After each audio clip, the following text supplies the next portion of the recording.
Très bien, merci. Et de deux, ça va bien. La troisième conférencière, ça va être ma collègue Dominique. Dominique est conseillère santé et sécurité avec l'équipe du Centre patronal assisté. Et elle s'en vient nous parler aujourd'hui. Dominique, je vous laisse la parole.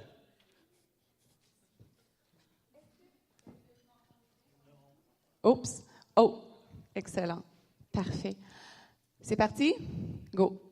Alors, écoutez, moi, j'ai commencé ma carrière en hygiène industrielle à l'âge de 21 ans. J'ai commencé au CLSC Montréal-Nord comme technicienne.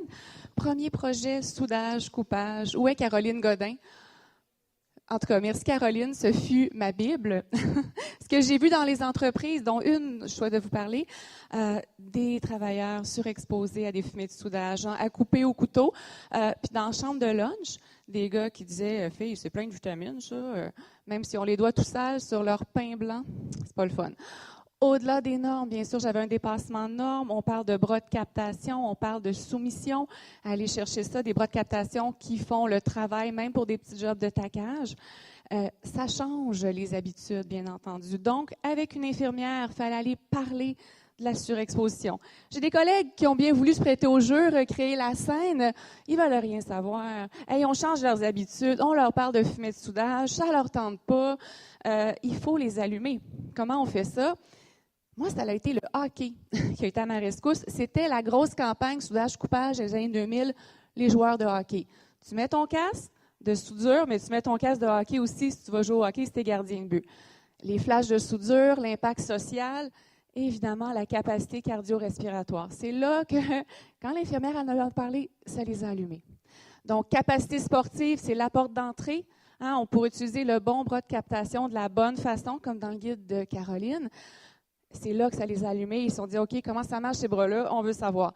Aujourd'hui, au centre patronage, je m'adresse à des contremaîtres. Les contremaîtres, il faut qu'ils allument leurs travailleurs à leur tour. Donc, ils me disent, moi, mes joueurs de sport de balle, de raquettes, de baseball, leur famille, quand ils veulent prendre la retraite, tout le monde veut être intègre. Au centre patronal, on a une revue qui s'appelle Convergence. Je me suis beaucoup intéressée aux cordes sensibles des gens, donc il faut protéger notre corps. Si on veut pouvoir profiter de la vie. Donc, il faut donner des outils aux gestionnaires aussi pour allumer leurs gens dans cette veine-là. Très récemment, j'ai travaillé avec une entreprise qui m'ont dit, Dominique, peux-tu nous aider à ce que nos rencontres de sécurité soient plus le fun? Alerte d'accident, les fameux ouf passés proches. Ce travailleur-là, il a évité le pire grâce à sa visière. Il n'a pas eu le 10, la rectifieuse directement. Ce travailleur-là était moins chanceux. Ils utilisent cette affiche-là aussi, c'est pas un de leurs employés, mais pour à côté, juste à côté des cases où est-ce que les gens doivent mettre leur visière pour dire « Tu veux pas que ça t'arrive, mets ta visière, travaille sécuritairement ». C'est des outils très efficaces, c'est plate, on doit se rendre là, mais ça marche. Bon, ça, c'est mes histoires d'horreur. On les sort de nos manches quand on n'a pas le choix. Ça veut dire quoi recevoir quelque chose dans l'œil? Ça veut dire quoi perdre un doigt?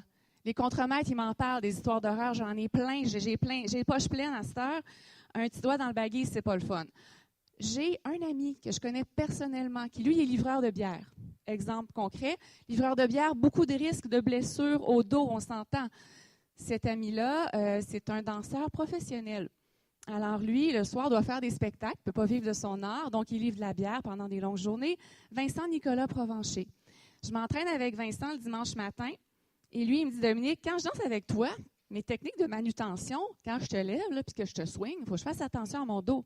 Si je veux continuer à livrer ma bière, je veux continuer à donner mes shows. C'est un cercle. Alors, quand il danse avec moi, bien sûr, il se protège, mais quand il continue le soir, bien sûr, il faut qu'il soit en shape. Donc, c'est un cycle vertueux, tout ça. Tu te protèges à la job, tu te protèges dans tes loisirs. Le lien se fait. C'est comme ça que je sens que je peux allumer les travailleurs, les contremaîtres. Ma corde sensible, vous l'avez un petit peu deviné, c'est la danse. On est très inspiré du yoga. On est très inspiré de la danse contemporaine. Ça demande beaucoup de travail d'équipe et je danse avec des gens de plus de 70 ans. C'est extraordinaire ce que ça peut faire, les sports. Donc, Alain Ponsard, merci. La danse, c'est quoi? Ça demande de sortir de notre coquille, d'occuper l'espace.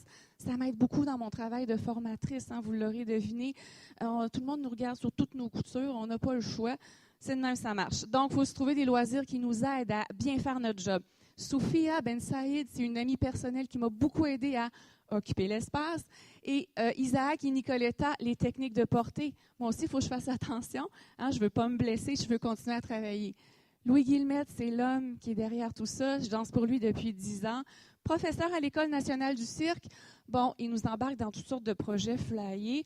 On s'entend-tu que le stress y part dans ce temps-là? Hein, ça donne du piquant à la vie. Esprit d'équipe extraordinaire, c'est comme ma famille, ces gens-là. Pour moi, c'est ma passion. J'ai dû me calmer. Je suis tombée enceinte à un moment donné, il n'y a pas longtemps, danse traditionnelle indienne. Hein, c'est plus relax. J'ai eu Grégoire. J'étais presque en dépression. Il a fallu que je danse. Dieu merci, j'ai pu danser avec lui en porte-bébé. Merveilleux. J'ai continué à faire mes petits arabesques. C'est fini. C'est écrit que c'est fini, mais non, c'est pas fini. Oh, attention. On a quelque chose. Moi, j'ai le goût de danser. Là, là je suis allumée. Attention. Là, fait que j'enlève ça.